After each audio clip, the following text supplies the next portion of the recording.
Let's take a look at the three different areas that are required both on a project basis and on a career basis for cinematographers to be successful. They are managerial, technical, and creative. We're going to go over technical and creative in the following modules. Here we're going to look at what I think is by far the most difficult to master, and that is the managerial side of things, right? When you're starting out as a cinematographer, you're working with smaller crews, you're probably doing lots of those jobs. Maybe you're directing as well or producing. This can be harder to see just how necessary it is to develop this muscle of becoming a good manager. Because really, cinematography, as you climb the ranks and the teams get bigger, you start to get more and more hands off. It becomes about how well you are able to delegate the tasks that are necessary in order to achieve the vision that you have in your head, and how that meets the director's vision and what the production company is after and what the producer after, right? Because really, cinematography is middle management on set. You have your first AC, your key grip, your gaffer. Those people are looking to you for guidance. You're responsible for their work. You're responsible for the way they conduct themselves on set. You hire them, which we'll talk about in a much later module. Really, you bring your team on, and you're responsible for looking after those individuals. And you have to report to the director, the producer, the production company, whoever it may be above you. So really, it's about finding your groove in that middle management, deciding what to filter up the chain and what to filter down the chain. Because not everyone on a film set has to know every single detail, right? It's about understanding, what does a gaffer need to know in order to be successful? What does a key grip need to know about this setup, about the story, about the goals that you're trying to achieve?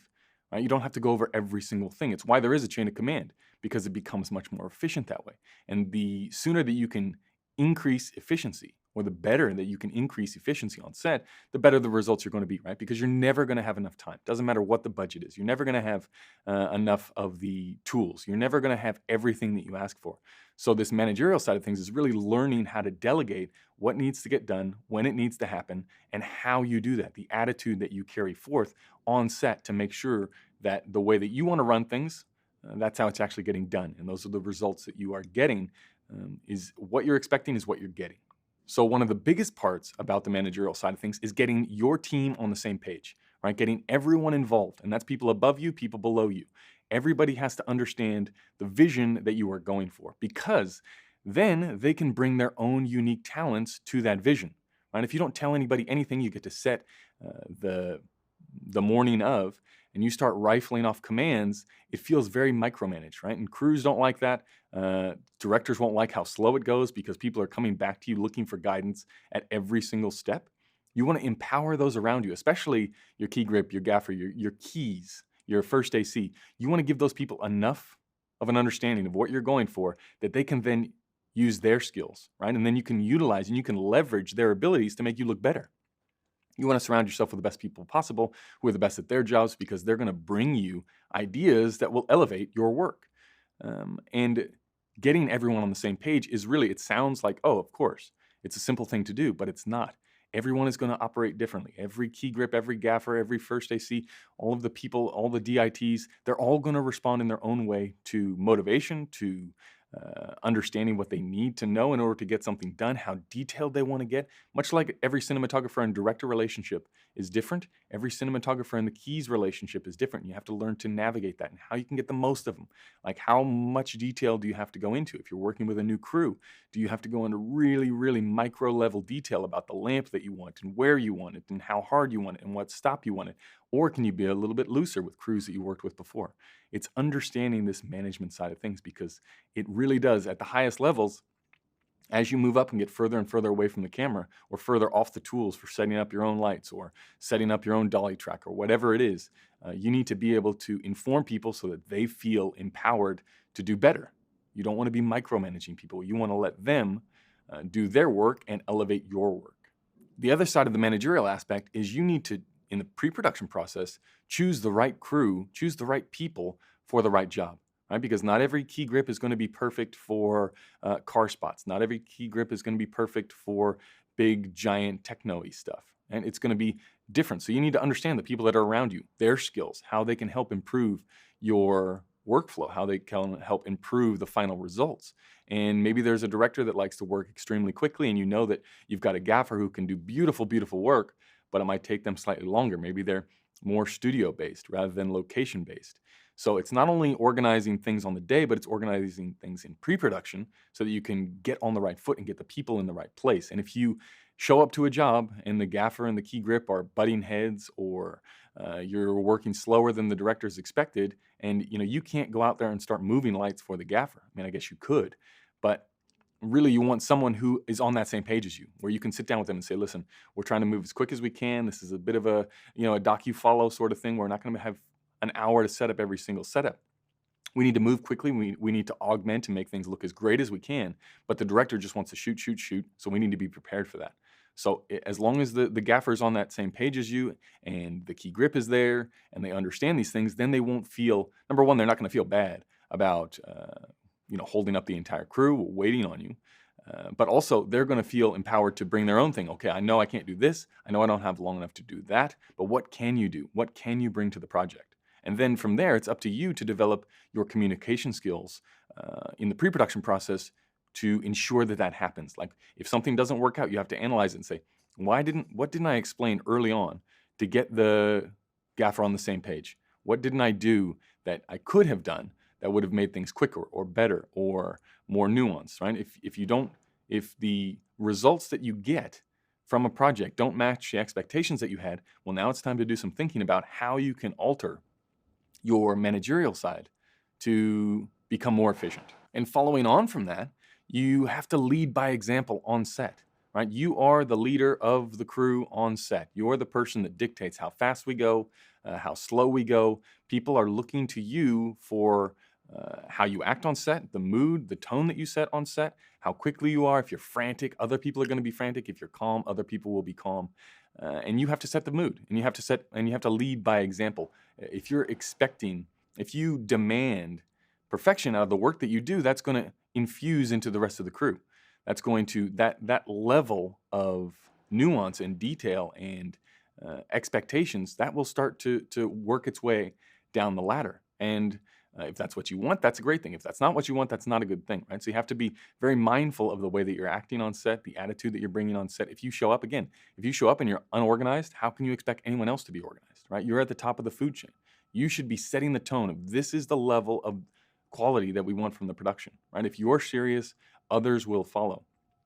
And then from that, if you back the gaffer or the key grip or the first AC and you bring these people on the project and you fully brief them and you get them up to speed and you understand what they need to know, you need to then back those people, right? You are their manager.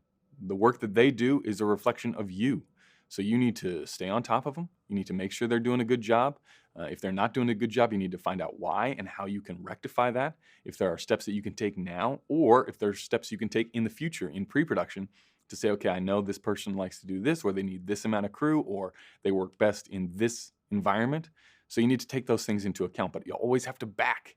There should never be any infighting where you're getting mad at people on set because they're not doing their job. Right? That should be all worked out in pre-production, all by setting expectations. The sooner you can set expectations and the more exact you can be in your expectations, the happier the workflow is going to be on set. Now, this is something that I often talk about in the commercial world, is that as a cinematographer, you should be the calmest person on set, right? The director has got a lot to lose. The production company's got a lot to lose. The worst thing that happens for a director of photography is you get fired, right? I've never, ever heard of that happening on a job or seen it happen. I'm sure it has, but that's about as bad as it can get, right? So you need to be the calm person on set. And remember your number one priority, which is looking after the director, making sure what they want is getting on screen. You're that visual translator that is bringing those words or that treatment or whatever it is from the director, you're bringing that to screen. And you are the trusted advisor. You're the person often that the director will look to the most. So you have to manage that relationship as well, right? That's a management side of things. Is those above you that are expecting things from you, you need to understand what they are, understand their pain points, what they're looking for. Again, this comes through conversation with the director early on, comes through reviewing the treatment, getting in touch, reaching out, finding out expectations, looking at their past projects, so that you can then, when it comes to the management side of things, you can then, dictate what needs to get passed up the chain. What information does this director need to know? If there are changes to the schedule, if there's changes to the equipment, if there's changes to the lenses, is that the kind of stuff that I need to filter? What passes up and what passes down? because that's another huge aspect of the management side of things. You don't have time to explain to every single person on set why you're doing something, right? If a location was chosen 3 weeks ago that doesn't work for the key grip of the gaffer, there's probably a reason. It's probably because the client didn't want this, or the director had to fight really hard and they didn't get the thing that they wanted, and now there's a little bit of tension there. So the last thing you want on the day is the gaffer, the key grip, not being happy with a place and not knowing why. So you need to filter what information does everyone need to know in order to get the job done. They don't need to know every single piece of the pie, but they do need information, right? They do need, and only you have that ability because you're involved in those conversations between two different groups, right? You are the translator between the technical side of things and the creative side of things and the story side of things. So you need to take that information and go, okay, what does my key grip need to know for this very next scene? Or what do they need to know for the next day? That could be a gotcha. It could be, well, the ground is really uneven. They haven't been to the tech scout, or we didn't have a tech scout. So they need to know that the ground is uneven. They're going to need more packers. They're going to need more apple boxes, whatever it is. You are the person that decides, okay, I need to let these people know in advance so that they can bring their skills to the table. So the key takeaway from this section is that as middle management, right, you have lots of people to be thinking about for every single decision that happens on set, and you need to quickly filter through the relevant information to find out which information goes where. That works for on set, it works for in pre-production. You need to know, who do I need to talk to about these things? Who do I need to report to? Who do I need to ask about if I need lenses, if I need more people, if I need to discuss format? Who do I go to? Where do I go to? And how do I manage those conversations? It's a relationship business. How do you manage the relationships of those around you, with the people above you, with the people below you? How do you make it work so that ultimately the vision that you've created in your head for a specific project gets translated to the screen? And really, that is the main challenge, is staying true to what the director is after and managing expectations and saying, this is what we can do, this is what we're going to do, and then executing that plan, right? It's coming up with a plan through your talks with those directors, producers, production companies, talking with your keys during the tech scout to figure out, okay, this is what we can get away with the gear that we have at our disposal.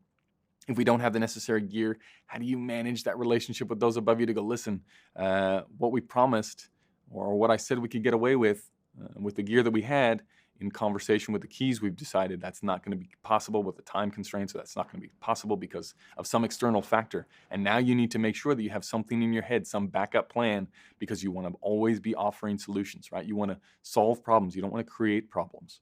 And the better you get at the management side of things, and the better you get at understanding what information needs to be passed on and when it has to be passed on, like, again, the director doesn't need to know that we're low on batteries. You don't even know. You don't even need to know that we are low on batteries, right? That's the first AC, that's the camera department. They take care of it. If there's an issue, it should trickle up. And that passing of information comes down to how you interact with your keys on set and how you interact with the production.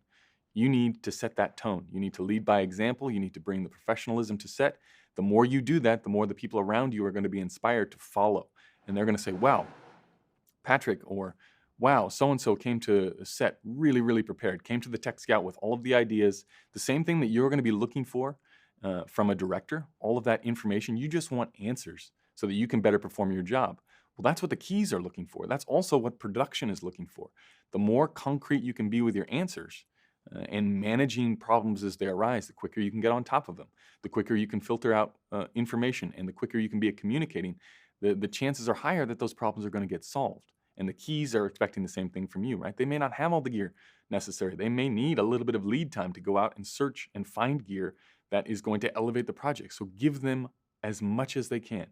And this really is a skill that we can talk about it here and we can go back and forth, but you only get better by doing it, experimenting, taking notes, seeing what works, what doesn't work, and then changing it from job to job. So setting expectations, trying to reach the goals laid out by a project, by a director. And if it doesn't work, even if it does work, going back and saying, what could I have done to make this easier, right? Because like we said in the beginning, you're never going to have enough time. Doesn't matter what the budget of the project is. There's never going to be enough time.